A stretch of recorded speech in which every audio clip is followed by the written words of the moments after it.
Vamos a hacer ahora uso de la derivada para calcular cuando una función es creciente o decreciente, a lo que llamamos monotonía, y cuando tiene sus máximos y sus mínimos, a los que llamamos extremos.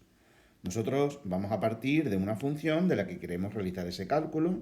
Partimos de la función f de x y vamos a hacer uso de la derivada. Entonces, lo primero que vamos a hacer es calcular la función derivada. Calcular f' de x. Derivar. Entonces, una vez derivamos, esto sería lo primero. Lo segundo que vamos a hacer es ver cuándo esa derivada que hemos calculado vale 0. Vamos a ver cuándo vale 0. A los valores que nos resuelvan esta ecuación, vamos a llamarles puntos críticos o puntos singulares. Tampoco importa demasiado si les llamamos críticos o singulares. Y vamos a ver también cuándo f' de x no existe, no está definida. No existe o no está definida. ¿Para qué valores vale 0 la derivada? ¿Para qué valores la derivada no existe? Entonces, una vez tengamos esa información, pues lo que vamos a hacer es representarla en una recta, por ejemplo, o en una tabla. Vamos a ver para qué valores de x la función derivada f' de x vale 0 o no existe. Supongamos que para un determinado valor a, la función f' de x no existe. Vemos que la función no existe en A. Bien. Tenemos después otro valor B. Ahora vamos a verlo con un ejemplo donde la derivada f' de B vale 0. Aquí tenemos que f' en B vale 0. Y pongamos que tenemos otro valor C donde también la derivada f' de C también vale 0. Supongamos que tenemos esos tres valores, uno donde la derivada no existe y otros dos donde la derivada vale 0. Pues a partir de aquí lo que hacemos es lo siguiente. Vamos a estudiar el signo de la derivada en los intervalos que resultan de dividir la recta por estos puntos que nos han salido, por A, B y C. Es decir, aquí vamos a tener un intervalo, el intervalo menos infinito A. Vamos a tener otro intervalo, el intervalo A, B. Vamos a tener otro intervalo, el intervalo BC, aquí, y vamos a tener otro intervalo, el intervalo C más infinito, ¿no? En los intervalos una semirrecta real, pero bueno, aquí tenemos una serie de intervalos. Lo que hacemos es, una vez hemos visto esto y lo hemos representado, estudiamos el signo de la derivada en los distintos intervalos. Signo de f' de x. Hacemos un estudio de los signos. Para eso, pues cogemos un número que esté a la derecha, a la izquierda de a, que esté en menos infinito a, calculamos f' en ese número y vemos si va a salir positivo o negativo. Vamos a seguir con el ejemplo. Vamos a suponer que sale positivo. ¿De acuerdo? Vamos a suponer que aquí f' sale positivo. Entre A y B volvemos a hacer lo mismo, volvemos a coger un número mayor que A, menor que B, vemos f' en ese número. Entonces, supongamos que también sale positivo.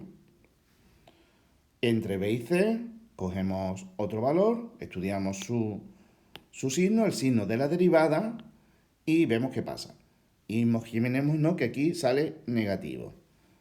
Y a la derecha de C, pues cogemos otro valor y pongamos que la derivada a la derecha de C sale positivo.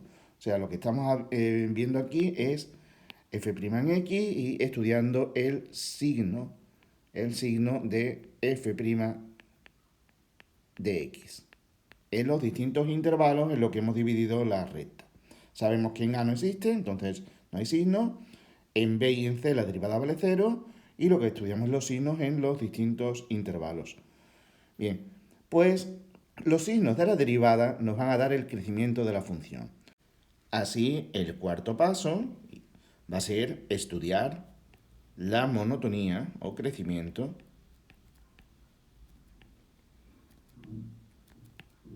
de la función. Y para eso tenemos lo siguiente. Donde f' es positivo, f va a ser creciente. Y donde f' es negativo, f va a ser decreciente. Esto es lo que hay que tener claro. Si la derivada es positiva, la función es creciente. Y si la derivada es negativa, la función es decreciente. Entonces, podemos volver al estudio de los signos de la función derivada que teníamos arriba. Voy a dejarme un poquito de hueco.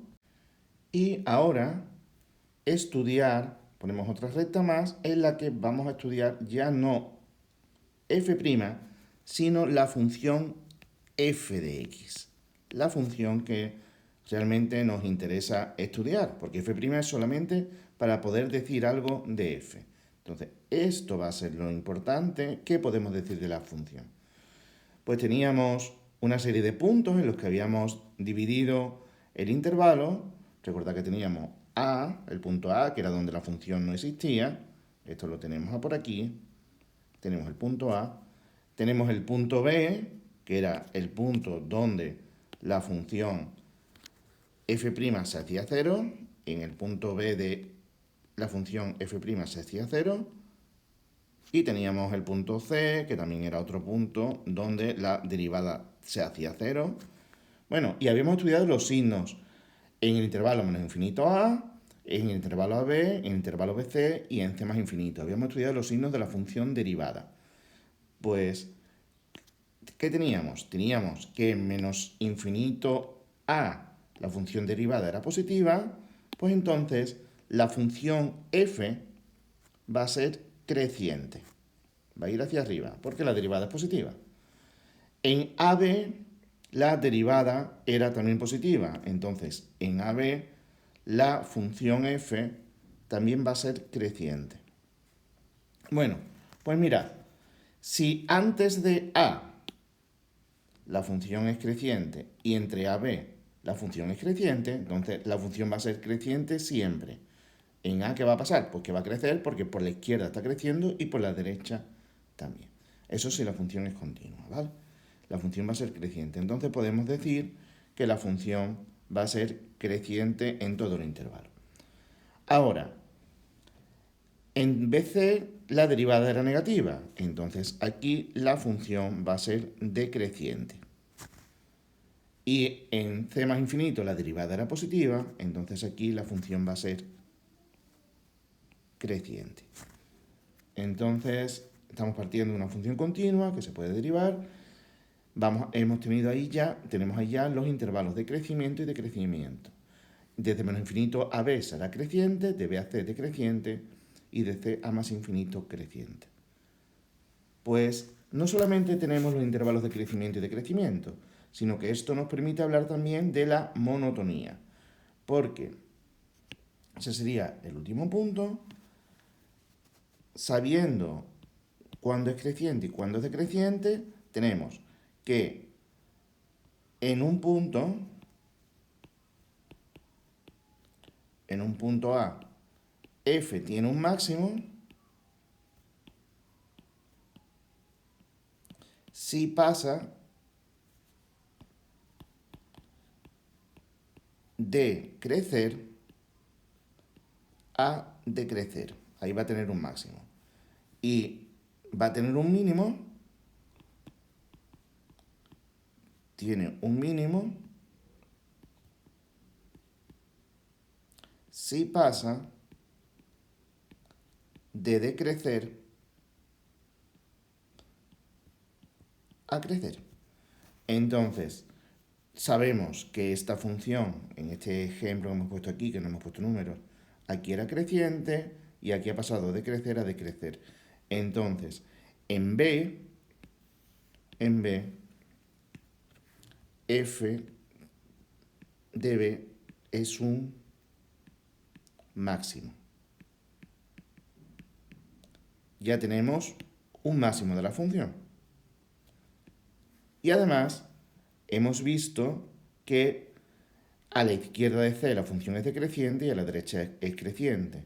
Luego, la función f en C,